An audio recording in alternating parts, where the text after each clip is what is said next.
நீங்கள் உங்களுக்கு தெரியாமல் ஒரு தப்பு பண்ணிட்டீங்கன்னா தயவு செஞ்சு சாரி கேட்டுருங்க. அது என்னென்ன நான் போகிற வழியில் சொல்கிறேன். ஜிம்மில் ஒருத்தர் நமக்கு சம்பவத்தை பண்ணிட்டானுங்க.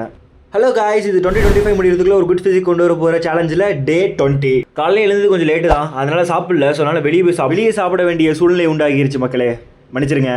இன்னைக்கு வேலை வழக்கம் போகிற போரிங் தான், உங்களுக்கே தெரிஞ்சிருக்கும். அதை முடிச்சுட்டு டேரெக்டாக ஜிம்முக்கு வந்துட்டு இன்னைக்கு லெக் ஒர்க் அவுட் பண்ணலான்னு சொல்லி கொஞ்சம் மோட்டிவேட்டடாக போனேன் காய்ஸ். பட் என் மோட்டிவேஷனை தரமாட்டமாக்கிட்டானுங்க. மொபைல் ஸ்டாண்டை வீடியோ எடுக்க நிற்க வச்சிருந்தேன், அதை யாரும் மிதிச்சு உடச்சிட்டானுங்க. உடச்சி கூட பரவாயில்ல காய்ஸ், அதுக்கு ஒரு சாரி கூட கேட்கல. அதுதான் கொஞ்சம் மன வருத்தமாக இருக்குது. அதனால தான் நான் கொஞ்சம் என்னடா வாடா போடான்னு பேசிட்டேன். ஸோ சாரி, மன்னிச்சிருங்க.